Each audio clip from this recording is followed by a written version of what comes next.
36សប្តាហ៍ឈឺអូននៅលើថ្ងៃចាគ្រប់ខែនៅអ្នកគ្រូចាអូនសម្រាប់36សប្តាហ៍អត់ទាន់គ្រប់ខែទេចា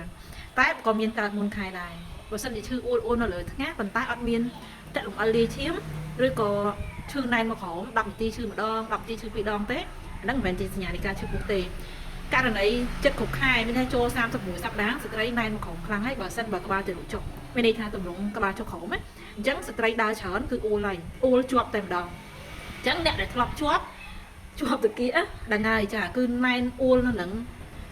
ពេលខ្លះគ្រាន់តែលើកជើងកងអីខ្នើយអីក៏ជាប់ដែរអញ្ចឹងគឺពិបាកទាំងការគេងពិបាកអីទាំងអស់ទាំងដើរទាំងចូលបន្ទប់ទឹកអីបាត់ជើងតូចបាត់ជើងអីគឺពិបាកទាំងអស់អញ្ចឹងគឺពិបាកអាយទ្រាំ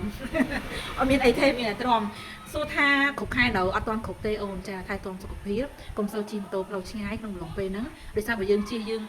អីថ្ងៃទៅវាអាចនឹងប្រែប្រួលខ្លាំងអូនឯងឈឺខ្លាំងក៏វាពិបាកដែរហ្នឹងណាចាអញ្ចឹងបើសិនបើយើងអូនណែនខ្លាំងអាហ្នឹងទ្រាំទៅបើក្បាលគូយើងចុះល្អហើយអាហ្នឹងជាសំណាងរបស់យើងមួយហើយដែលយើងអាចនឹងមានលទ្ធភាពសម្រាប់តាមក្រោមខ្ពស់អញ្ចឹងយើងទ្រាំអត់មានអីច្រើនទេដោយសារវាអត់ទាន់គ្រប់ខែអញ្ចឹងយើងមានតាមដានបន្តទៀតបើមានលំអិតសញ្ញាលាឈាមអីហ្នឹងចាំយើងទៅពេទ្យចោះអត់អីទេគាត់អូនហ្នឹងធម្មតាចោះអីទេណាអូនណាចា